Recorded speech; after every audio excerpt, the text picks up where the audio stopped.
저 십자가의 강가로 내 주의 사랑 있는 곳, 내 주의 강가로.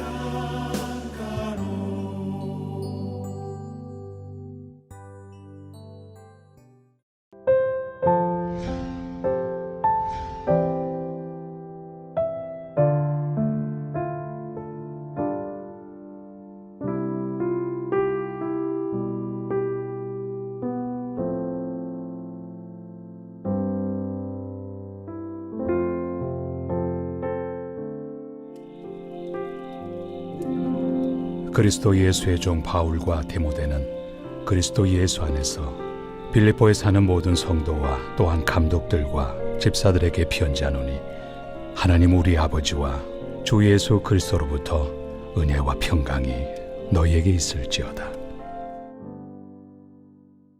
빌립보서 1장 1절에서 2절 말씀으로 참된 변화를 시작하라라는 제목으로 말씀을 나누겠습니다. 여러분, 오늘 아침 가족들과 대화를 나누고 오셨습니까? 대화를 나누셨다면 어떤 대화를 나누고 오셨습니까? 최근 가족들과 많은 시간을 보내다 보니까 아이들이 대화하는 모습을 보게 됩니다. 아이들이 대화할 때, 또 이야기할 때 이야기를 잘 들어보니까 필요할 때 엄마 아빠를 찾는 것을 보게 됩니다. 엄마 아빠 배고파요, 밥 줘요, 간식 줘요, 뭐 사주세요. 필요할 때 엄마 아빠를 찾는 것을 보게 됩니다. 그리고 그 외에 아주 기본적이고 본능적인 대화 외에 다른 것들은 자신들이 알아서 하는 걸 보게 됩니다. 불행인지 다행인지 아이들이 부모를 많이 찾지 않는 시대가 되었습니다. 특별히 청소년들은 부모를 잘 찾지를 않습니다. 그리고 그들이 스스로 이제 그 문제들을 해결하는데요. 궁금한 것이 있으면 그렇게 이야기하더라고요. 조그만 스피커에다가 물어보죠. 오케이 구글, 알렉사, 헤이 시리, 그 스마트 스피커에다가 자신들이 궁금한 것을 물어봅니다. 그래서 아침에 일어날 때 알람을 켜기도 하고 끄기도 하고 또 날씨를 물어보기도 하고, 그리고 자신들이 궁금한 것들, 또 음식 레시피를 그 스마트 스피커에 물어보면서 대답을 듣는 것을 보게 되었습니다. 그래서 엄마 아빠보다 오히려 오케이 구글을 더 많이 하는 것을 듣게 되었죠.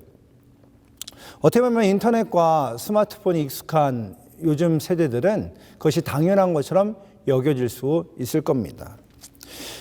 편리해진 세상이죠. 예전에는 책을 찾고 또 전화를 하고 사람을 만나야 되는데, 이제는 말 한마디만 하면 모든 것을 다 알 수 있는 시대가 되었습니다. 그리고 이제 그것들이 익숙해졌기 때문에 앞으로는 이러한 것들에 지배받고 또 그것에 의해 따라가는 시대가 될 것입니다. 그렇다면 빌립보 공동체에 편지를 쓴 사도 바울은 어땠을까요? 사도 바울이 자주 사용한 말과 글은 무엇이 있을까요? 또 왜 그랬을까요? 오늘 빌립보서 1장 말씀을 함께 나누면서 사도 바울이 가장 먼저 사용한 말과 글을 통해서 그 의미를 함께 나누려고 합니다. 첫 번째로 사도 바울은 시작이 분명했습니다. 사도 바울은 빌립보에 있는 성도들이 편지를 쓴 것이 바로 빌립보서입니다. 빌립보서 첫 시작은 당시의 편지의 형식을 빌어서 이렇게 이야기하고 있습니다. 그리스도 예수의 종 바울은, 또 그리스도 예수 안에서 빌립보의 모든 성도들에게. 사도 바울의 인사의 시작은 그리스도 예수의 종 바울, 또 그리스도 예수 안에서. 사도 바울은 글의 첫 시작을 예수 그리스도로부터 시작합니다. 빌립보서는 4장으로 된 짧은 편지 글입니다. 빌립보 지역에 있는 그 사람들에게 복음을 전하고, 또 빌립보에 있는 그리스도인들에게 어떻게 살아가는 것이 그리스도인의 삶인가를 나누는 것이 바로 빌립보서입니다. 사도행전 16장 보면 사도 바울이 빌립보 지역에 가서 비단 장수인 루디아에게 복음을 전하는 것을 보게 됐죠. 그리고 루디아가 그 자리에서 예수를 그리스도로 영접하고 그리스도의 제자가 됩니다. 또 그뿐만 아니라 귀신 들린 여종을 통해서 돈벌이 하던 이에게 그 점쟁이를 가서 귀신 들린 여종에 의해서 귀신을 내어쫓죠. 그것이 문제가 되어서 시발이 되어서 무리들이 소동이 일어나고 또 바울과 실라가 감옥에 갇히게 되는 것이 사도행전 16장에 나와 있습니다. 사도 바울의 복음을 전하면서 영혼의 열매도 있었지만 복음 전파의 길은 결코 쉽지 않은 것을 알게 됩니다. 모두에게 환영받고 인정받는 길도 아니었습니다. 어려운 길이었습니다. 또 좁은 길이었습니다. 그럼에도 불구하고 사도 바울은 복음 전하는 것을 목숨을 여기면서 복음을 전하고 있습니다. 그렇다고 사도 바울이 부족한 사람은 아니었습니다. 배울 만큼 배웠습니다. 사람들이 인정할 만한 그런 스펙을 가지고 있었습니다. 그러니까 좋은 조건을 가지고 있던 사도 바울이었습니다. 그러나 사도 바울은 자신이 가지고 있었던 것을 잘하는 것이 아니라 자신이 변화된 인생의 가장 중요한 가치가 무엇인지 잘 알고 있었습니다.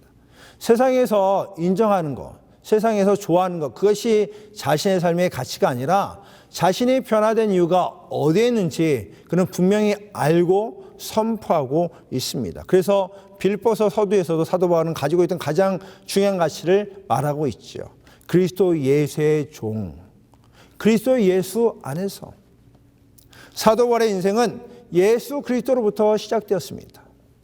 또 그 예수 그리스도를 증거하는 삶을 살았습니다. 지금도 그렇지만 당시에 예수 그리스도를 믿는다는 것이 힘이나 권력을 의미하는 것은 아닙니다. 시대의 유행도 아니었습니다. 대다수가 인정하지 않는 변방의 메시지였습니다. 그러나 사도 바울은 끊임없이 계속 고백하고 외칩니다. 그리스도 예수, 예수 그리스도, 예수 그리스도 주. 빌립보서에서만 한 35회 정도 그리스도 예수를 선포하고 또 고백하고 있습니다. 사도 바울은 고린도전서 2장 2절에도 고백하지 않습니까? 내가 너희 중에 예수 그리스도와 그의 십자가에 못 박힌 것 외에는 알지 않기로 작정했다. 그러니까 예수 그리스도와 십자가에 못 박힌 예수 그리스도만 내가 알겠습니다. 내가 그분만 믿습니다. 고백합니다. 선포하고 있습니다. 사도 바울은 예수 그리스도를 직접 만났습니다. 예수 그리스도를 경험한 이후에 십자가에 달리신 예수 그리스도 외에는 다른 것을 생각하지 않겠다고 다짐합니다. 그리고 다짐한 것처럼 사도 바울은 끊임없이 예수 그리스도를 순간순간 고백합니다. 시작이 분명하니까 삶이 달라졌습니다. 예수 그리스도로 시작하니까 예수 그리스도와 함께 살아갑니다. 예수 그리스도 때문에 순탄치 않은 삶을 살아감에도 불구하고 말이죠. 심지어 자유를 뺏기고 감옥에 갇힘에도 불구하고 자신이 소유하고 있던 모든 것을 포기하면서까지 예수가 그리스도 되심을 선포하고 있습니다. 사도 바울의 고백은 현대를 살아가는 그리스도인들에게 큰 도전을 줍니다. 현대사는 어떻습니까? 나를 드러내고 나를 자랑하고 나의 영역을 확장하는 시대입니다. 그렇게 살아야 성공했다고 인정받습니다. 또 그것이 하나님의 복이라고 복받은 인생이라고 이야기하는 이들도 있습니다. 또한 우리가 어떻습니까? 상황과 환경에 지배받는 인생들 아닙니까? 바른 것을 위해 살다가 힘들면 힘들다고 조금 더 간증하고 또 어려우면 어렵다고 하소연하면 주위 사람들이 동정하기도 하고 또 도와주기도 하고 그리고 어려운 가운데 함께 인정해 주지 않겠습니까? 그러나 사도 바울은 달랐습니다. 사도 바울의 고백이 다르니까 삶도 달랐습니다. 사도 바울은 우리의 인생의 진짜가 무엇인지 제시하고 있습니다. 사도 바울은요, 우리의 인생의 진짜가 무엇인지, 진리가 무엇인지 그가 직접 제시하고 있습니다. 여러분 어떻습니까? 예수 그리스도를 여러분의 삶의 시작으로 고백하고 있습니까? 정말 예수 그리스도와 동행하며 살아가고 있습니까? 아니, 예수 그리스도를 그리스도로 고백하고 또 그와 함께 살아가기를 원하십니까? 예수 그리스도가 처음이고 끝되기 원한다면, 그렇다면 저와 여러분의 삶의 고백을 점검해 보십시오. 정말 삶의 순간순간 예수가 그리스도 되심을 고백하고 있는지 말이죠. 아침에 일어났을 때에, 또 삶의 터전에 나갔을 때에, 삶의 현장에서 예수가 그리스도로 고백하고 있는지 저와 여러분의 삶을 점검하는 우리 모두가 되기 원합니다. 그리고 저와 여러분의 고백을 분명히 하기를 원합니다. 두 번째로 예수 그리스도를 고백하니까 삶이 달라지게 됩니다. 사람마다 그 선호도가, 그 좋아하는 게 다를 수가 있습니다. 과일도 그렇고요, 음식도 그렇고요, 식당도 그렇고요. 선호하는 것이 다 다릅니다. 그건 사람도 마찬가지입니다. 자신이 선호하고 좋아하는 이들도 있을 거고요. 또 그렇지 않을 수도 있습니다. 나에게 잘해주니까 좋아하는 사람도 있을 거고요. 또 성격이 맞으니까, 또 삶의 그 현장이 비슷하니까 좋아할 수도 있습니다. 또 혈연이나 또 학연이나 지연이나 그런 것에 영향을 받아서 선호도가, 그러니까 호불호가 분명히 갈라질 수도 있습니다.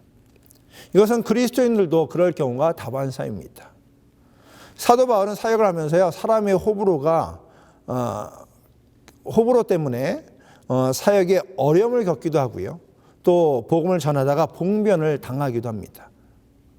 빌보 지역에서도 마찬가지였습니다. 복음의 능력을 선포되니까 그 복음의 능력이 선포됨으로 예수를 따르는 이들도 생겼지만, 그의 반대로 두 손 들고 반대하는 이들도 있었습니다.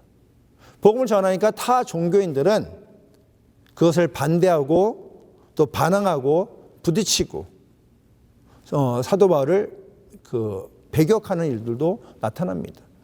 또 빌립보 교회 안에서도 마찬가지입니다. 그 안에 예수만 따르는 것이 아니라 그 옛 습관, 또 옛 가치관, 또는 유대주의나 율법주의 때문에 공동체 갈등이 있기도 했습니다. 그러면 사도 바울의 마음도 그렇지 않겠습니까? 호불호가 분명해지겠죠. 복음에 순응하면 좋고, 그렇지 않으면 왠지 정이 안 가는 것이 인지상정 아니겠습니까? 그러니까 복음대로 살아가며 환영하겠지만, 세상 가치관과 옛 습관대로 살아가면 거부할 수밖에 없을 겁니다. 그런데 오늘 빌립보서 인사의 글을 보십시오. 사도 바울은 편지의 수신자인 빌립보에 사는 모든 성도와 또한 감독들과 집사들에게 편지를 하고 있습니다. 그러니까 수신자가요, 모든 성도, 빌립보에 있는 모든 성도, 또 감독, 집사. 분명 호불호가 있을 수 있으나 호불호를 뛰어넘어 모든 성도들에게 다가갑니다. 그리고 동일하게 예수 그리스도의 은혜와 평강을 빌고 있습니다. 예수 그리스도의 은혜와 평강을 선포함에 있어서 자신의 가치와 판단은 내려놓습니다. 혈연도, 학연도, 지연도 그 모든 것들을 뛰어넘어 그리스도의 복음을 선포하고 있습니다. 이렇게 할 수 있었던 이유가 어디 있겠습니까? 그것은 단 한 가지입니다. 사도 바울이 그리스도 예수로 삶이 시작되었기 때문에 그렇습니다. 사도 바울이 자신의 가치와 또 그 생각과 또 자신의 그 경험이 있음에도 불구하고 예수 그리스도로 시작되었으니 예수 그리스도의 생각과 가치와 또 영혼을 보고 세상을 보고 예수 그리스도의 사상과 가치로 영혼을 보고 세상을 보는 것이었습니다. 사도 바울은 그리스도 예수로 삶의 중심을 전했기 때문에 시작이 달라지니까 삶이 변화된 것입니다. 이것이 바로 그리스도인입니다. 넓고 깊고 높은 십자가의 사랑을 경험했으니 그리스도처럼 넓고 또 깊고 높은 그리스도의 사랑으로 그 넉넉함으로 영혼을 품고 공동체를 품는 것이 바로 그리스도인이라는 것입니다. 현대인들은 지극히 이기적인 세상을 살아가고 있습니다. 개인의 영역을 중요시하고요. 그러니까 내 이익, 내 것, 나의 그 삶을 위해 살아가는 것이 이 현 시대의 사람들의 모습입니다. 이것은 그리스도인이라고 얘기가 아닙니다. 세상의 지배 아래 세상의 영향력을 받으며 살아가고 있기에 세상의 가치관으로 살아갈 수도 있는 것이 그리스도인입니다. 이런 시대를 살아가고 있는 그리스도인들에게 사도 바울의 신앙의 태도는 또 다른 도전으로 다가옵니다. 말씀을 정리하겠습니다. 우리는 지금 너무나 어려운 삶의 현장 속에 살아가고 있습니다. 하루하루 고통 속에 살아가고 있습니다. 그렇게 살다 보니까 우리의 고백조차도 잊고 살아갈 때가 있습니다. 우리의 존재의 가치를 망각할 때도 있습니다. 그리스도인은 그리스도 예수로부터 시작된 이들입니다. 예수를 그리스도로 고백하며 살아가는 성도들이 바로 그리스도인입니다. 삶이 어렵고 환경이 우리를 힘들게 한다 할지라도 그리스도인이라면 입술 열어서 예수가 그리스도로 고백하고 예수가 그리스도 되심을 고백하는 것이 바로 그리스도인인 것입니다. 가정에서도 예수를 그리스도로 고백하고 직장에서도 예수를 그리스도로 고백하고 또 일터에서도 예수를 그리스도로 고백하고 교회에서도 예수를 그리스도로 고백하고 세상에서도 예수를 그리스도로 고백하는 것이 바로 저와 여러분인 그리스도인 것입니다. 세상의 그 어려움 속에서 또 시대의 유행 속에서 우리가 흔들릴 수도 있습니다. 그럴 때일수록 예수가 그리스도 되심을 고백하는 저와 여러분 되기를 원합니다. 예수님이 나의 구원자 되십니다. 예수님이 나의 주인 되십니다. 예수님이 나의 모든 것 되십니다. 예수님이 나의 삶의 유일한 가치 되십니다. 이렇게 고백하며 어려운 가운데 꿋꿋이 맞서 싸워 승리하는 우리 모두가 되기를 원합니다. 또 예수 그리스도를 닮기 원하십니까? 그렇다면 그리스도인은 하나님의 사랑을 얻은 자입니다. 또 하나님의 사랑을 누리는 자입니다. 하나님의 사랑을 얻고 누리고 있으니 이제는 그 크고 넓은 하나님의 사랑을 소유한 자로 삶의 현장으로 나가야 됩니다. 그것이 바로 그리스도인의 삶입니다. 지금 삶이 어려울수록 그리스도 예수의 마음으로 영혼들에게 또 지체들에게 나가십시오. 크고 넓고 높은 하나님의 사랑을 삶의 현장 가운데 영혼들에게 지체들에게 나누십시오. 함께 고백하십시오. 또 품으십시오. 또 그들과 함께 그리스도의 사랑을 함께 경험하십시오. 그 사랑의 풍성함을 나누는 삶의 현장 가운데 지금 비록 어렵고 힘들지만 우리를 통해서 하나님 나라가 이 땅 가운데 실현되는 은혜와 축복이 있을 줄 믿습니다. 오늘도 예수를 그리스도로 고백하고 예수 그리스도와 함께 삶의 현장 가운데 살아가는 모든 성도들의 삶 가운데 하나님의 능력이 함께하기를 주의 이름으로 축복합니다. 또 그리스도 예수의 은혜와 평강이 예수 그리스도를 고백하는 우리 모두 가운데 함께하기를 주의 이름으로 축복합니다.